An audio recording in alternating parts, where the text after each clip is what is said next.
Good morning, সুপ্রভাত। কেমন আছেন বন্ধুরা সবাই? আশা করি সবাই খুব ভালো আছেন, আর আমিও খুব ভালো আছি।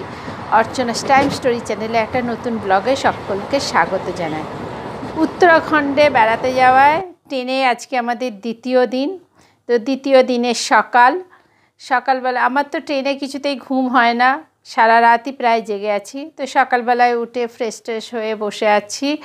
তিতলি আর ওর বাবা তো ঘুমোচ্ছিল, বেলা 11টা অবধি ঘুমিয়েছে। তারপরে ওদেরকে ডাকলাম, ডেকে ওরা মুখ টুক ধুয়ে এলো। তারপরে একটু টিফিন খাচ্ছি, চা খাচ্ছি। আর কেন জানি না ট্রেনে আমার কিছুতেই ঘুম হতে চায় না। তা সব মিলিয়ে এক তো ট্রেনের দুলুনি, অনেকে ঘুমিয়ে পড়ে। তিতলি আর ওর বাবা তো উঠেই খাওয়া দাওয়া করেই এক ঘুমে একদম সকাল হয়ে গেছে ওদের। ডেকে তুললাম, আমার আর ঘুম হয় না। একটা ভয় ভয় ব্যাপারও থাকে, এই মালপত্র রয়েছে কি জানি, সেটা একটা থাকে। আর ট্রেনের দুলুনিতে আমার কিছুতেই ঘুম হয় না। তো আজকে দ্বিতীয় দিন, কী করে যে সারাটা দিন কাটাবো জানি না। এদিকে ফোনেরও নেটও ঠিকমতো চলছে না।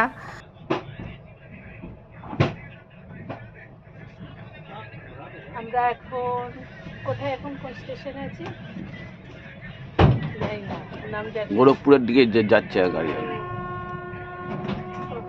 এক রাত হয়ে গেল, আবার আর একটা রাত। খিদে পাচ্ছে এখন আমাদের।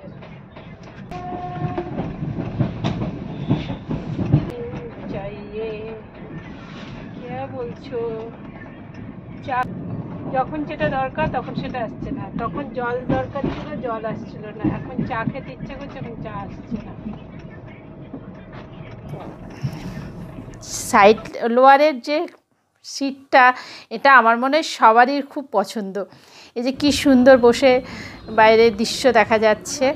তো এখন সারাটা দিন তো শুয়ে বসে কাটিয়ে সময়টা কেটে গেল। এখন সন্ধেবেলা, আজকের রাতটা কাটাতে হবে। তো এইবারে এখন তিতলি, ট্রেনের খাবার তো আমরা খাইনি, কেন বাড়িতে আমার ট্রেনের খাবারটা একদম পছন্দ নয়। আমি দুপুরবেলা আমি যা রান্না না, কিছু শুকনো খাবার দাবার নিয়ে এসেছিলাম, সেগুলোই দুপুরে খেয়েছি। ট্রেনের খাবার আমরা একদমই খাইনি।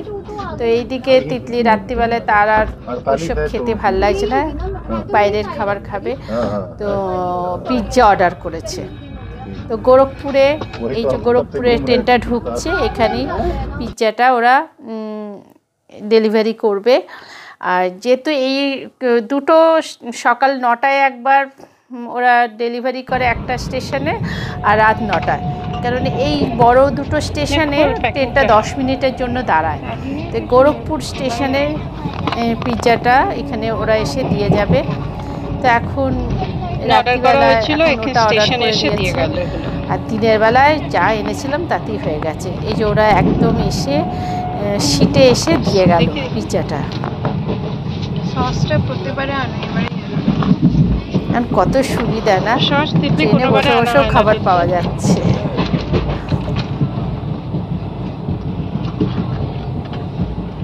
তুমি নাও তোমারটা।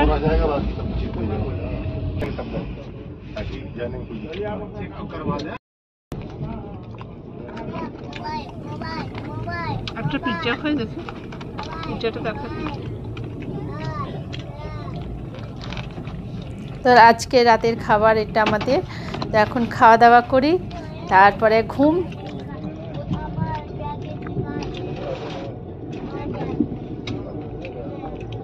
একটু ঠান্ডা। কালকে খাওয়া দাওয়া করে শুয়েছি, তারপরে কিছুক্ষণ জেগেছিলাম। এদিক ওদিক করতে করতে কখন ঘুমিয়ে পড়েছি। কেন একটা রাত, সারা রাত জেগেছি। তারপরের দিনটা আর রাতটা জাগতে পারিনি, ঘুমিয়ে পড়েছি। ক্লান্ত ছিলাম, ঘুমিয়ে পড়েছি। এক ঘুমে একদম সকাল হয়ে গেছে। তো এখন বাজে সকাল 8টা।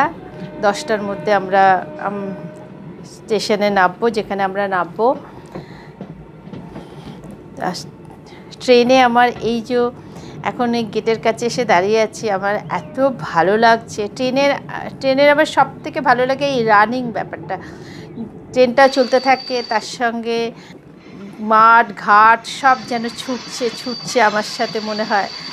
এই জিনিসটা আমার ভীষণ ভালো লাগে। এখানটা দেখো একটা নদী ছিল, বর্ষাকালে নাকি প্রচুর জল থাকে। এখানকার লোকাল মানে যে যারা জানে আর কি, তারা বলছিল যে এই জায়গাটাতে নাকি বর্ষাকালে প্রচুর জল থাকে। এখন চড়া পড়ে গেছে এখন।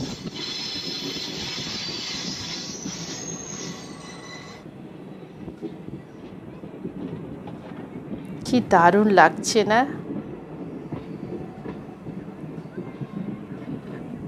একটা স্টেশন পেরিয়ে গেল।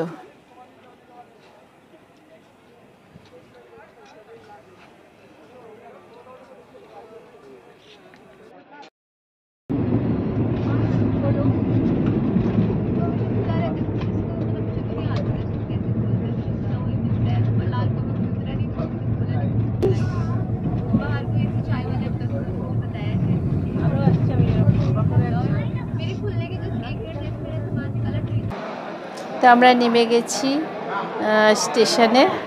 এইবারে আরও যারা আমাদের সাথে আছে তারা সবাই একসাথে হয়ে তারপরে আমরা গাড়িতে উঠব কাঠগুদাম।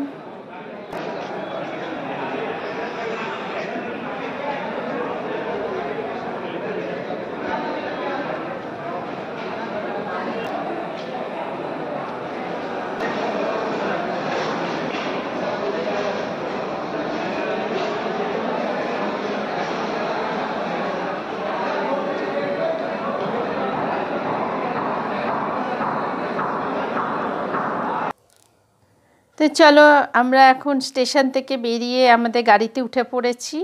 এইবারে নৈনিতালের উদ্দেশ্যে রওনা দিলাম।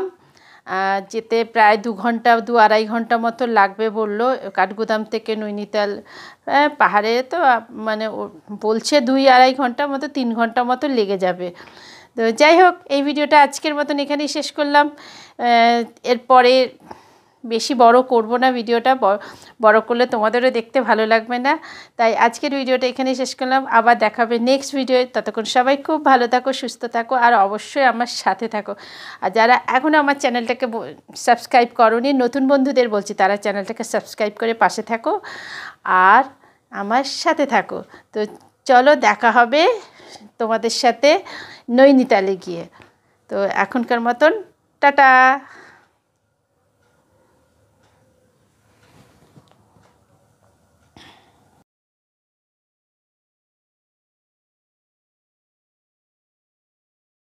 Sin